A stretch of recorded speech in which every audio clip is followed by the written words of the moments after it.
और उसके बाद जब इन्होंने बाकी सारी प्लानिंग की तो वो 2 साल के लिए जितनी भी ये प्लानिंग करते रहे, जो भी सारी चीज़ें डिस्कस करते रहे, वो आज तक इन्होंने कभी किसी से ज़िक्र नहीं करा, ना ही इन्होंने किसी को कुछ बताया। 1962 सुबह के 7 बजे जब जेलर जो हैं और जेल का स्टाफ रूटीन की तरह प्रिजनर्स वहाँ से फरार होते। ये सारी सर्चिंग जब चल रही थी तो उसके बाद जब इन्वेस्टिगेशन टीम को बुलाया गया था, उसके बाद जब इन्वेस्टिगेशन टीम ने मालूम किया कि वो किस तरह से भागे थे, तो जब वो दूसरी तरफ वॉल की साइड पे गए, यानी कि दीवार की दूसरी तरफ गए, तो उन्होंने वहाँ पे ये चीज़ देखी कि सिर्फ 3 नहीं बल्कि 4 बैंड्स को, और वो भी उनको जो है वो नॉर्थ फ्लोरिडा और जॉर्जिया के अंदर काफ़ी ज़्यादा देखा गया था। 1989 के अंदर ये कहा कि जब एंगलिन ब्रदर्स के फादर की डेथ हुई तो उस दौरान जो है वो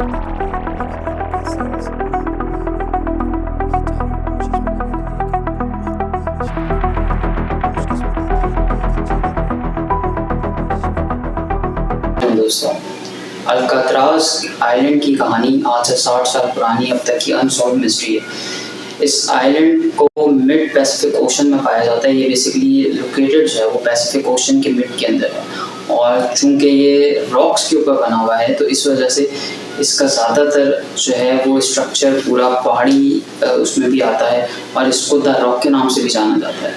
इसके अंदर एक बहुत ही ख़तरनाक और खौफनाक एक प्रिजन है, यानी कि अल्कात्राज प्रिजन है, जिसकी 15 फीट हाई एक्स्ट्रा जो है वो फेंसेस बनी हुई हैं और 24/7 मॉनिटरिंग की जाती है सिक्योरिटी की, ताकि कोई भी कैदी जो यहाँ पर लाया जाता है वो कहीं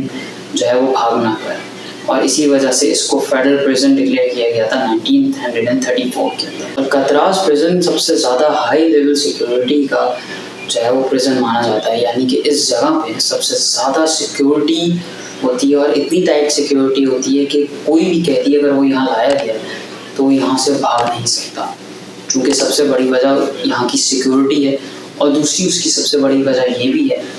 कि जितना भी जो एरिया है उसका वो सिर्फ एक पहाड़ के ऊपर बना हुआ है, और उसके अलावा जितनी भी सराउंडिंग्स हैं उन सराउंडिंग्स के अंदर सिर्फ पानी है। चूँकि ये मिड के अंदर बना हुआ है तो इसके अंदर सिर्फ पानी है, और जाहिर है कि अगर कोई कूदेगा भी जो है वो भाग भी जाएगा तो वो फंस जाएगा या फिर डूब के वो मर जाएगा। और एक वक्त था जब अल्कात्राज को अनस्केपेबल भी माना जाता था। सिर्फ 3 प्रिजनर्स जो कि चकमा देकर अल्कात्राज की सिक्योरिटी को 12 जुलाई 1962 को उस जेल से फरार हो गए थे। लेकिन सवाल ये उठता है कि इतनी सख्त सिक्योरिटी वाली जेल, इतनी high level tight security, 24/7 surveillance के अंदर रहने वाला ये अल्कात्राज प्रिजन, उसके अंदर से किस तरह से ये 3 कैदी गायब हुए, आज इस वीडियो के अंदर हम इसी बारे में बात करने वाले हैं। चले जानते हैं इस वीडियो के अंदर कि किस तरह से इन 3 प्रिजनर्स ने जो है वो भागे और इन्होंने किस तरह से पूरे मिशन को सरअंजाम दिया। के 4 मेन कैरेक्टर्स हैं। सबसे पहले आते हैं एंगलिन ब्रदर्स, जॉन एंगलिन एंड क्लेरेंस एंगलिन। ये बेसिकली इनको यहाँ पर लाया गया था चूँकि इन्होंने बैंक के अंदर रॉबरी सरअंजाम दी थी, और इस वजह से इनको यहाँ पर लाया गया था। दूसरे सबसे मेन कैरेक्टर हैं, यानी कि अगर हम देखें तो तीसरे सबसे मेन कैरेक्टर हैं फ्रैंक मॉरिस। फ्रैंक मॉरिस तकरीबन 13 साल की उम्र से ऑन एंड ऑफ जेल देखते हुए आ रहे हैं, यानी कि कभी उनको सिटी के अंदर जेल में शिफ्ट कर दिया जाता था, लेकिन इस बार उनको बैंक रॉबरी की वजह से अल्कात्राज के अंदर शिफ्ट कर दिया गया था। और इसके अलावा चौथे और सबसे मेन और इम्पोर्टेंट कैरेक्टर हैं Allen West. Allen West basically बहुत सारी जेलों से भागे हुए थे। उनको ये पता था कि हर जेल में वो जाते थे और वो भाग सकते थे, कोई ना कोई लूप होल होंगे। इसी तरह एलन वेस्ट इसी जेल के अंदर मौजूद थे अल्कात्राज में, जो कि बहुत अच्छी तरह काफ़ी सारी चीज़ों से वाकिफ थे। वेस्ट को सबसे ज़्यादा जो है वो अल्कात्राज के बारे में मालूम था। उसकी सबसे बड़ी वजह ये थी कि वो सबसे ज़्यादा जो है वो इसके अंदर टाइम दे चुके थे, यहाँ की मेंटेनेंस में वो बहुत ज़्यादा टाइम देते थे। और एक सबसे बड़ी वजह ये थी कि वो यहाँ के बारे में बहुत कुछ जानते थे दूसरों से ज़्यादा। एक दिन उन्होंने ये आइडिया एंगलिन ब्रदर्स और फ्रैंक मॉरिस के साथ शेयर किया और वो आइडिया उन्होंने जब शेयर किया तो उन्होंने 1960 के अंदर इस आइडिया को अपने साथियों से शेयर किया था लंच ब्रेक के दौरान। सबसे ज़्यादा जो है वो ये लंच ब्रेक्स में मिला करते थे, क्योंकि इसके अलावा इनके मिलने का कोई तरीका नहीं था। और एलन वेस्ट ने ब्लॉक बी के अंदर एक लूप होल ढूंढ लिया था, और वो लूप होल ढूंढने से काफ़ी ज़्यादा जो है वो हेल्प आउट उनको हो गया था। उसके बाद जब एलन वेस्ट ने पूरा ये आइडिया शेयर किया 1960 के अंदर, तो वो कोई ना कोई तरीका ढूंढ रहे थे कि किसी तरह से वो ब्लॉक बी के अंदर शिफ्ट हो जाएं, लेकिन मुश्किल हो रहा था क्योंकि कुछ मुमकिन नहीं हो पा रहा था। लेकिन फिर एक दिन उनकी किस्मत पलटी और जेलर ने उनको ब्लॉक बी के अंदर शिफ्ट कर दिया, वो भी एक दूसरे के आसपास, यानी कि अगर एक का कमरा सामने था तो उसका उसके बराबर में। इस तरह से इन तीनों चारों को एक साथ ही ब्लॉक बी के अंदर रूम्स अलॉट कर दिए गए थे, और यही वजह थी कि इनका पहला प्लान ब्लॉक बी में शिफ्ट होने का सक्सेसफुल हो चुका था। और उसके बाद जब इन्होंने बाकी सारी प्लानिंग की तो वो 2 साल के लिए जितनी भी ये प्लानिंग करते रहे, जो भी सारी चीज़ें डिस्कस करते रहे, वो आज तक इन्होंने कभी किसी से जिक्र नहीं करा, ना ही इन्होंने किसी को कुछ बताया। 1962 सुबह के 7 बजे जब जेलर जो हैं और जेल का स्टाफ रूटीन की तरह प्रिजनर्स को उठाने के लिए निकला, और ये वो वक्त था जब इन सबको उठाया जाता था। जब सबके उठने के बाद काउंटिंग स्टार्ट की गई प्रिजनर्स की, उसमें 3 प्रिजनर्स कम थे। और जब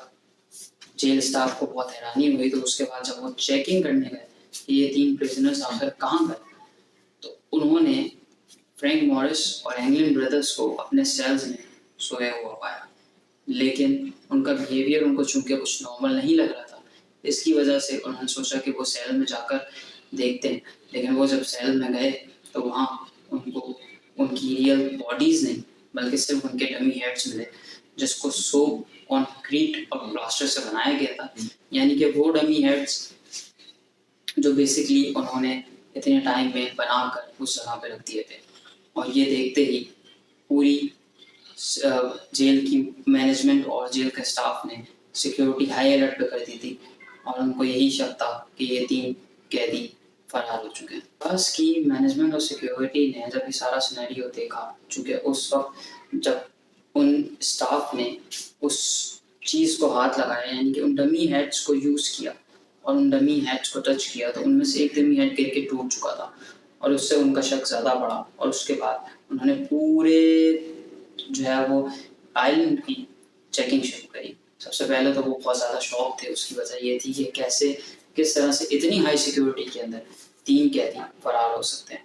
उन्होंने पूरे आइलैंड की सर्चिंग स्टार्ट करी, और वो सर्चिंग उन्होंने तब तक रखी जारी जब तक उनको कोई सुराग नहीं मिल गया। लेकिन उनकी इतनी सिक्योरिटी के बावजूद और उनकी इतनी सर्च ऑपरेशन के बावजूद उनको किसी किस्म का भी ज़रा बराबर कुछ भी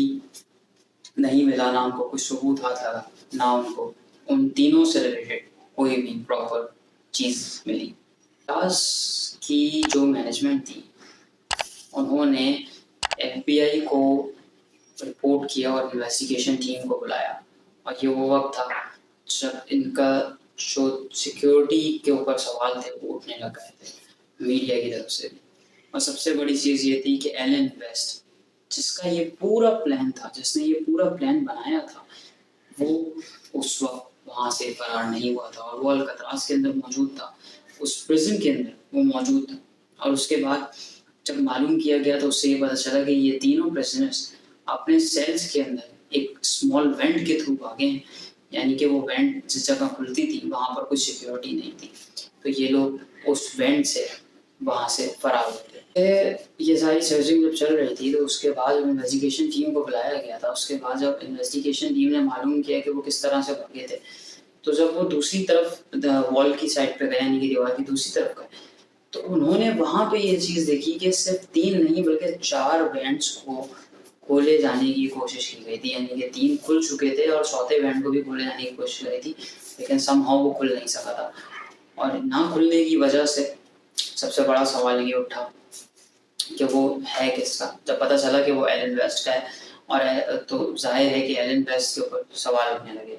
चूंकि एलन वेस्ट को पता था कि वो बच नहीं सकता, वो पकड़ा जाएगा, तो उसने सिर्फ यही सोचा कि उसने पूरे प्लान के बारे में इन्वेस्टिगेशन टीम को बताया और उसने यही कहा कि ये मेरा प्लान था। और उसने जितना भी उनका प्लान था, जो भी सारी चीज़ें थी जो डिस्कस हुई या इतने सालों में जो भी प्लान्स बने, वो सब जो है वो इन्वेस्टिगेशन टीम को डिस्क्लोज कर दिया था। हेड्स बनाए और उसके अलावा जिस पेंट का इन्होंने यूज़ करा वो तकरीबन 5 बाय 9.5 इंचेस की साइज़ की पेंट थी। और चूँकि एलन काफ़ी सारे लूप होल जानता था और एलन ने यही बताया कि एलन जो है वो एक वक्त में जेल की मेंटेनेंस टीम में भी काम कर चुका था, इसलिए उसको तकरीबन सारे लूप होल्स के बारे में भी मालूमात थी। मालूम था कि जो वॉल्स हैं, यानी कि जो प्रिजन की वॉल्स हैं, वो सिर्फ 6 इंचेस थिक हैं और उनको ईजिली अगर कोशिश की जाए तो उनको वेंट्स के थ्रू ईजिली जो है वो क्रॉस किया जा सकता है। यानी कि अगर उसको मुस्तकिल डिग किया जाए, यानी कि खुदाई करी जाए, उसको तोड़ा जाए, तो फिर आराम से ईजिली स्टाफ के लिए या जेल के प्रिजनर्स के लिए बहुत ईजी होगा भागना उन वेंट्स के थ्रू। और इसके साथ साथ ही सबसे बड़ी चीज़ जो थी वो ये थी कि जो भी काम उस वक़्त करते थे, ये लोग तकरीबन 6 महीने मुस्तकिल इन 4 प्रिज़नर्स ने किचन से चमचे चुराए। उसके अलावा इन्होंने वैक्यूम क्लीनर की मोटर चुराई ताकि खुदाई में इन लोगों को आसानी हो। और उसी के साथ-साथ ये बाल भी चुराते थे, जो कटिंग के दौरान इस्तेमाल होते थे, जिससे उन्होंने डमी हेड्स तैयार किए। ये सारी चीज़ें ये चुराते थे और यूजुअली और म्यूज़िकल आर्ट के अंदर ये होता था और म्यूज़िकल इंस्ट्रूमेंट्स को भी ये चुराते थे ताकि ये अपनी खुदाई के दौरान इस्तेमाल कर सकें, क्योंकि जो वेंट था, जो बेसिकली टूटा हुआ मिला था इन्वेस्टिगेशन टीम को, यानी कि जो वेंट्स थे, वो जिस कॉरिडोर के अंदर खुलते थे, वहाँ पे कोई सिक्योरिटी नहीं थी और वहाँ से एक ड्रेन पाइप जो है, एक छत की रूफ पे जाता था, यानी कि जो उनका ब्लॉक था, ब्लॉक बी की रूफ पे निकलता था, जहाँ पर यूजुअली ये लोग मेंटेनेंस का काम कर रहे होते थे। मेंटेनेंस का काम चूँकि अल्कातराज़ के प्रिज़नर्स को ज़ाहिर है दिया जाता था, तो उसकी वजह ये थी कि जब ये लोग भी काम करने के लिए जाते थे, तो ये ज़्यादातर काम करने के बजाय इधर-उधर घूमना पसंद करते थे और उसकी सबसे बड़ी वजह ये थी कि जब ये इधर-उधर घूम रहे होते थे, तो उस दौरान ये सिर्फ़ ये देख रहे होते थे कि किस तरह से इनको मौका मिलेगा भागने का और कहाँ से, किस तरह से, कैसे ये मौका ढूँढ सकते हैं कि ये बस भाग सकें। पाइप ऐसा था जो डायरेक्ट छत से जो है वो नीचे आता था, यानी कि जो दीवारें थी प्रिज़न की, वहाँ से नीचे आता था और वो जगह ऐसी थी कि वो उन्होंने यूज़ करी भागने के लिए। वो उस पाइप के थ्रू नीचे उतरे और नीचे उतरने के बाद वो पाइप से उन्होंने डायरेक्ट उतरने के बाद जो है वो 15 फीट की हाई फेंसेस, जो सबसे ऊँची फेंसेस थी उस पर्टिकुलर प्रिज़न के अंदर, उन्होंने वो जंप करी, वहाँ से कूदे वो और वो वहाँ से भाग गए। ये चीज़ें जो हैं वो बनाई रखी हुई थी अपने पास, क्योंकि ये प्रिपेयर्ड थे। और उसकी सबसे बड़ी वजह ये थी कि इनके पास रबर रेनकोट्स थे। ये वो रेनकोट्स थे जो अल्कातराज़ की मैनेजमेंट अक्सर जो है अपने कैदियों को दिया करती थी, लेकिन ये एक्सक्यूज़ेज़ की वजह से जमा करते थे। और इससे इन्होंने एक इन्फ्लेटेबल राफ्ट बनाए रखा था, जिससे ये आराम से तैर के जो है वो समहाउ किसी किनारे पे या मेनलैंड पे पहुँच सकेंगे। और इन्होंने जो है वो लाइफ जैकेट टाइप का भी मटेरियल जो है वो रेनकोट से बना के रखा हुआ था, यानी कि अगर समहाउ इनकी राफ्ट डूब जाती है तो ये उन जैकेट्स के थ्रू जो है वो आराम से तैरते हुए किनारे तक पहुंच सकेंगे। एफबीआई का यही सवाल था कि ये प्रिजनर्स आखिर गए कहाँ, तो एलन वेस्ट ने रिवील करा कि इन्हों को जो है वो भागने के बाद नॉर्थ में लोकेटेड, यानी कि बेसिकली नॉर्थ अटलांटिक के अंदर लोकेटेड जो है वो एक एंजल आइलैंड है, उसके साइड पे मेनलैंड है जहाँ पर कोई सिक्योरिटी किसी किस्म की नहीं है। तो ये भागने का वहाँ पर इनका जाने का प्लान था। भागने के बाद चूँकि वहाँ कोई सिक्योरिटी नहीं है मेनलैंड पे, तो वहाँ जाके इन्होंने कपड़े और जो है वो गाड़ी चुरानी थी, जिसके बाद ये आगे फरार हो जाते। लेकिन एक सर्च ऑपरेशन बुलाया गया और उस सर्च ऑपरेशन के दौरान ये मालूम चला कि कोई भी थेफ्ट, यानी कि कोई भी चोरी या कोई भी रॉबरी का केस उस पर्टिकुलर एरिया के अंदर नहीं हुआ जिसकी वजह से उनके ऊपर शक किया जाए। तो सबसे ज़्यादा फिर सवाल यही उठने लगा कि उनको ज़मीन खा गई या आसमान निकल गया। आखिर वो गए तो गए कहाँ? और इतना सिक्योर प्रिज़न जो है वो उनको नहीं सेफ रख सका और वो उससे फरार हो गए। ये सारे सवालात उठ रहे थे और एलन वेस्ट की कहानी भी झूठी समझी जा रही थी। लेकिन सबसे ज़्यादा जब ये सवालात उठने लगे तो एफबीआई भी बहुत ज़्यादा इसमें परेशान होने लगी कि क्या एलन वेस्ट की कहानी कहीं झूठी तो नहीं। किसी को भी उनके बारे में प्रॉपर रिपोर्ट नहीं मिल रही थी। लेकिन कुछ फुटप्रिंट्स थे जो ब्लॉक बी की रूफ पे पाए गए, यानी कि वो फुटप्रिंट्स जो उन लोगों के थे, वो बेसिकली ब्लॉक बी की रूफ पे जब वो काम करने के लिए गए होंगे, एस्केप के लिए गए होंगे, तो वहाँ पे मौजूद थे। और उसी के साथ-साथ वो ही सारे फुटप्रिंट्स जो है वो ड्रेन पाइप पे भी मिले, जिसके थ्रू वो नीचे उतरे थे। और जब वो फुटप्रिंट्स मिले तो उससे ये साबित हो गया था कि एलन वेस्ट की कहानी झूठी नहीं है। ये सारी सिचुएशन जब सामने आई कि एलन वेस्ट की कहानी सच्ची है, तो FBI, National Coast Guards, Federal Bureau of Prisons और यूनाइटेड स्टेट्स मार्शल सर्विस को फौरी तौर पे बुलाया गया और उन्हीं के साथ मिलके air search and land operation को स्टार्ट किया गया, जिसके बाद तकरीबन ये जो है वो 10 दिन तक ये ऑपरेशन स्टार्ट हुआ। और इसी के साथ साथ जब ये स्टार्ट हुआ तो 14 जून को उनको एक पेडल मिला, और वो पेडल तकरीबन उनको 200 मीटर की दूरी पे मिला, यानी कि वो तैरता हुआ वहाँ पर उनको दिखा। उससे उनका काफ़ी ज़्यादा डाउट हुआ कि माइट बी पॉसिबल कि ये लोग कहीं आस-पास ही होंगे। ये एंजल आइलैंड के साउथ शोर पे मिला, और उसके बाद सेम डे पर ही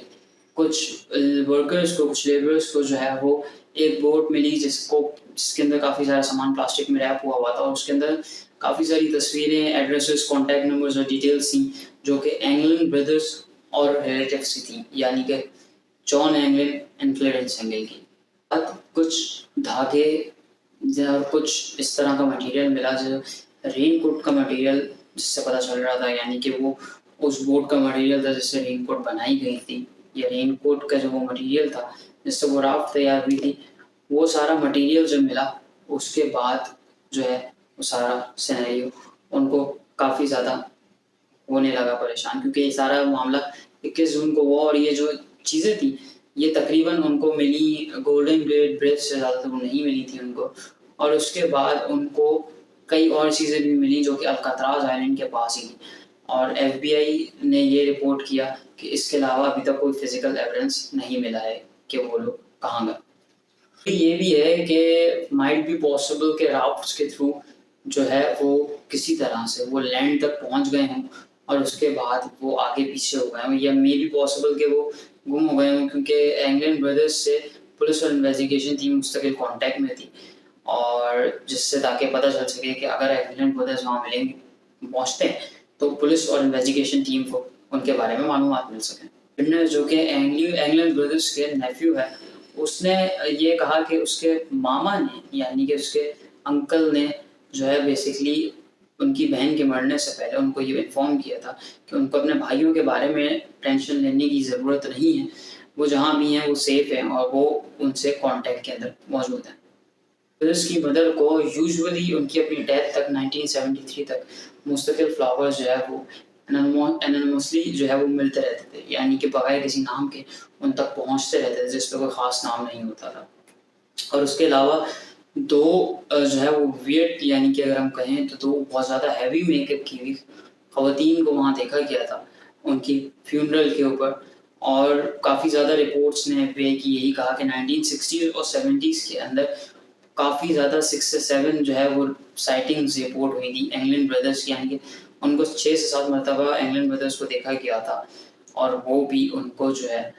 वो नॉर्थ फ्लोरिडा और जॉर्जिया के अंदर काफ़ी ज़्यादा देखा गया था। 1989 के अंदर ये कहा कि जब एंगलिन ब्रदर्स के फादर की डेथ हुई तो उस दौरान जो है वो 2 ऐसे लोग वहाँ पर आए जो कि बेल्ट लगाए हुए थे,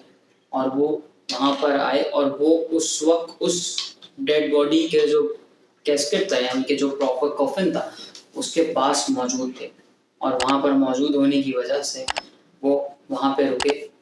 2-3 मिनट के लिए वहाँ पर उन्होंने स्टे किया, वो देखते रहे, वो रुके, वो रोए, और उसके बाद साफ कर वो चले गए। लास्ट साइटिंग भी एंगलिन ब्रदर्स की। इसके अलावा 15 साल बाद अल्कतराज़ के एस्केप के, यानी कि 15 साल के अल्कतराज़ एस्केप के बाद एंगलिन ब्रदर्स को उनके कज़न ने साथ देखा था एक क्लब के अंदर ब्राज़ील में, और उसने पिक्चर भी जो है वो कैप्चर करी थी। अलावा उसकी फैमिली ने भी, एंगलिन ब्रदर्स की जो फैमिली थी उन्होंने भी यही कहा कि हाँ, ये हमारे बेटे हैं, लेकिन यूएस मार्शल सर्विस ने जब वो तस्वीरें देखी तो उस तस्वीरों में जो एज्ड लोग थे, यानी कि जो 2 लोग थे, उन्होंने कहा कि यूएस मार्शल ने कि ये जो इनकी एज है वो एंगलन ब्रदर्स से नहीं मिलती, और इसकी सबसे बड़ी वजह यही थी कि उसके बाद एंगलन ब्रदर्स का केस ख़त्म हो चुका था, क्योंकि उसके बाद एंगलन ब्रदर्स को कभी किसी ने नहीं देखा कि वो कहाँ गए, कहाँ थे, क्या है, या उनके बारे में किसी को कोई प्रॉपर जवाब नहीं मिला। इसके बाद ठीक 1 साल बाद फिर कतरास प्रिजन 21 मार्च यानी कि 21 मार्च 1963 को परमानेंटली क्लोज कर दिया गया, और एफबीआई ने भी अपनी जो है वो ऑफिशियली केस को 31 दिसंबर 1979 को क्लोज कर दिया था। और अल्कातराज के इस क्लोजर का सबसे बड़ा वजह था escape of Frank Morris and Anglin brothers. पूरा का पूरा केस जो है वो यूएस मार्शल्स को हैंडओवर कर दिया था, और उसकी सबसे बड़ी वजह ये थी क्योंकि वो हमेशा काम कर रहे थे और स्टिल वो अभी भी इस केस के ऊपर वर्किंग कर रहे हैं। मार्शल माइकल डाइक ने एनपीआर को ये बताया, यानी कि यूएस मार्शल्स के डिप्टी थे जिन्होंने बताया अपने ही एक मीडिया पर्सन मीडिया चैनल को कि ऑब्वियसली कि वो लोग केस के लिए हमेशा काम करते रहेंगे और उनके पास अभी भी ऑफिशियल वारंट मौजूद है, और वो इस केस के बारे में तब तक काम करते रहेंगे जब तक ये वारंट एक्सपायर नहीं हो जाता। और दूसरी बात उन्होंने फिर ये भी कंटिन्यू में कहा कि सबसे बड़ी वजह है काम करने की एक ये भी है चूँकि उनके पास मुस्तकिल लीड्स आ रही हैं रेगुलर बेसिस पे, और जब तक वारंट एक्सपायर होगा, जब तक 2030 आ जाएगा, यानी कि तब ये प्रिजनर्स हैं वो 100 साल के हो जाएंगे, यानी कि फिर उनके ऊपर क्लोज कर दिया जाएगा केस। प्रिजन को इस वक्त एक नेशनल पार्क में तब्दील कर दिया गया है और ये टूरिस्ट के लिए खोल दिया गया है, यानी कि अब टूरिस्ट हैं वो उस ब्लॉक बी को देख सकते हैं जहाँ पे फ्रैंक मॉरिस, एंगलन ब्रदर्स और उसी के साथ साथ एलन वेस्ट रहा करते थे या फिर कैद थे। अब इस प्लेस को कम्प्लीटली टूरिस्ट के लिए ओपन कर दिया गया। 60 साल पहले की जो कहानी थी, जो सिर्फ विकिपीडिया या इस तरह की जो नेट सोर्सेस पे या जो लोगों को नहीं पता इस बारे में, जो जानना चाहते हैं अब वो इस बारे में जान सकते हैं वहाँ उस जगह पे उस अल्कातराज आइलैंड के ऊपर विजिट करके और उस ब्लॉग भी का नज़ारा करके। तो कि आपको ये इन्फॉर्मेटिव वीडियो पसंद आई होगी। अगर आपको ये वीडियो पसंद आई है तो हमारे चैनल को लाइक करें, कमेंट करें और please do subscribe our channel, क्योंकि आपके लिए ये फ्री होता है लेकिन इस एक सब्सक्रिप्शन से हमारे लिए बहुत हेल्प आउट हो जाती है। Thank you so much. खुदा हाफिज़, फ़ी अमान अल्लाह।